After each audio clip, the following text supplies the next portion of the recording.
Welcome to this first impressions review of the IQUNIX ZX75 Gravity Wave. If you like what you see in this video, check out the description below where you will find an affiliate link and a discount code for the IQUNIX website to get some discount on this keyboard or any IQUNIX keyboard. With that said, I've bought all my IQUNIX keyboards and give completely unbiased opinions on them. So first of all, let's talk about the purchase options and price. So the first thing you've got to choose is whether you want RGB or not. If you opt for RGB, then it's going to cost you $20 more. The other options that you have are obviously the switches. IQUNIX always have a really good selection of switches. In this case, you've got the TTC Gold Pink, the TTC Speed Silver, the TTC Ace, Cherry Brown, Cherry Red, Cherry Blue and Cherry Pink. That's obviously when they're all in stock. Sometimes they do go out of stock in certain switches. In terms of the price, basically the cheapest option, which is a non-RGB keyboard with one of the cheaper switches like the Cherry Browns, the TTC Gold Pink, Cherry Reds, Blues, that keyboard will run you $195. And then the most expensive option, which would be with RGB and either the TTC Speed Silvers or the TTC Ace switches or the Cherry Pinks, that will run you $225. And then also, while they are listed as completely separate keyboards on the website, you can also get the ZX75 in other colorways. You've basically got 5 choices there. You've got the Gravity Wave, which is this one,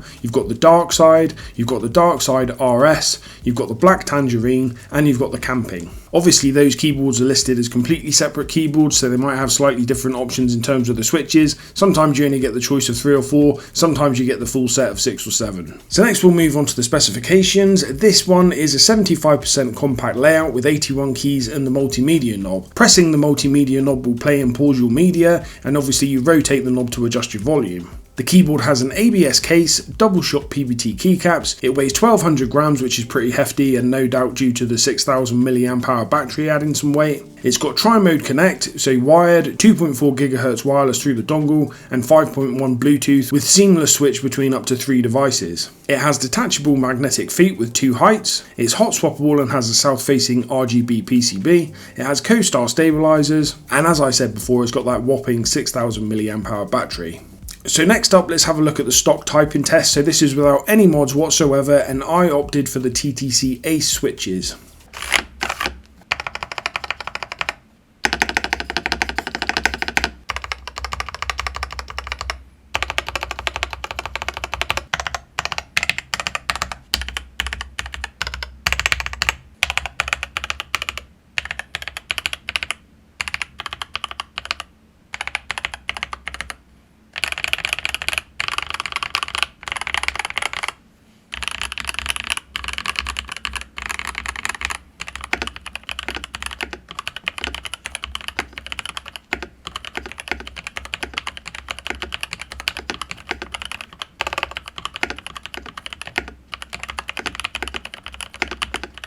So let's get into some of my thoughts on the keyboard. I'm going to split this down into good bits and bad bits. So first of all, the good bits, and the main one is that the stock typing test is absolutely excellent. This is always the case these days with IQUNIX keyboards, especially with the Costar stabilizers, which are absolutely fantastic stock, just pre-lubed from the factory. The TTC Ace switches are great, and as far as I'm concerned are the best switch option that you can get for this keyboard, maybe joint first with the TTC Speed Silvers. I highly recommend either of those switches. I've not used the TTC Gold Pinks, because they're too light for me, but I can definitely recommend the TTC Ace and Speed Silvers as a couple of really good linear switches. The RGB is really clear and bright as always. It looks nice in the dark with the yellow legends which really pop. I really like the general look at the keyboard. It's very flat, square and spacious feeling on the desk. I really like the 75% compact layout. It's a great layout, I think, and generally it's just got a very clean look and feel to it. Another really great one for me is that it looks really easy to take apart. This isn't always the case with IQUNIX keyboards, but I am really excited at the prospect of being able to mod this one properly by taking it apart. It's just got these 4 cap head screws on the top, and then it's got some more cap head screws on the bottom,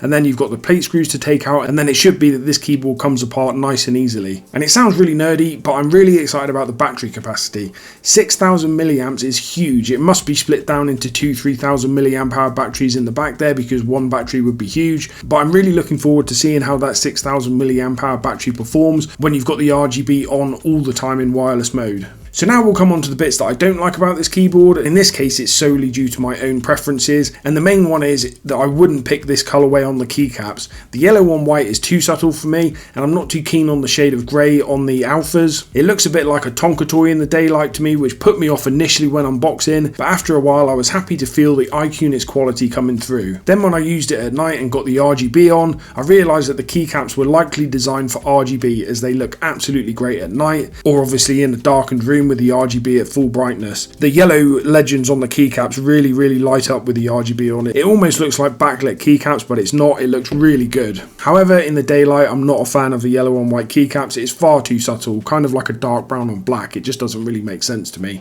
Let me know what you think of the yellow and white. I'm interested to know your opinions on this one. Another one is that I don't particularly like the magnetic height adjustment feet. The magnets are just not strong enough and they feel a bit loose when flipping the feet over. In both positions it gives a solid feel on the desk. That is until you move the keyboard forward and back and you can hear and feel them clunking around. But it is nice to have height adjustment available, as this is quite a rare addition to IQUNIX keyboards. And then finally, this one's just a passing comment, but it just feels like this keyboard was made to be gasket mounted instead of tray mount. Just something that I noticed straight away is that this keyboard does feel like it should be gasket mounted. So then if I can just summarise quickly, the keyboard is absolutely fantastic out of the box in terms of the sound and feel as always, and apart from changing the keycaps to get away from the yellow on white, which is totally my own preference, it really wants for very little. However, unlike some other IQUNIX keyboards on which the cases are clipped together, I'm excited at the prospect of pulling this one apart and modding it because of how easy it looks to take apart. With that in mind, I have some mods planned for this one. First off, I'll do the Costar stabilizer mod as I showed in a previous video. I'll put a card up for that one there now. I'm going to do a nice thick PE foam mod. I've got thin PE foam that I use. I'm probably going to use 2 layers of that just to see how that goes. I'll do a 3 or 4 layer Tempest mod. I have some thick EVA foam which I would like to test, but I'm not sure if it will fit in this one. This one does already have some case dampening, but I want to see what kind of foam it is, and even if I can't get my EVA foam in there, I'll certainly look and see if I can get some kind of denser foam in there. I'm going to swap out the TTC Ace switches for a set of lubed and filled milky yellows. I'm not doing this because I've got any problem with the TTC Ace switches. I really like those switches, but the opportunity is there just to get a colorway going from top to bottom of the keyboard, so a set of milky yellows makes perfect sense. And then I also feel that the quality of what this keyboard is going to be like post-mod, because it's already really good now and I can take it apart and do some proper mods in it, I feel like it's well worth putting a set of $150 GMK Sarika 2 keycaps on it. I don't know if you've seen those keycaps before, I'll put them on the screen there now, but those keycaps look like they were absolutely made for this keyboard, and they're available from a few places in stock. So please keep an eye out for that video, which will be coming soon, where I'll mod this one and we'll see how it turns out with those new GMK keycaps on it. And that'll do it for now. Don't forget to like, comment and subscribe, and I'll see you in the next one.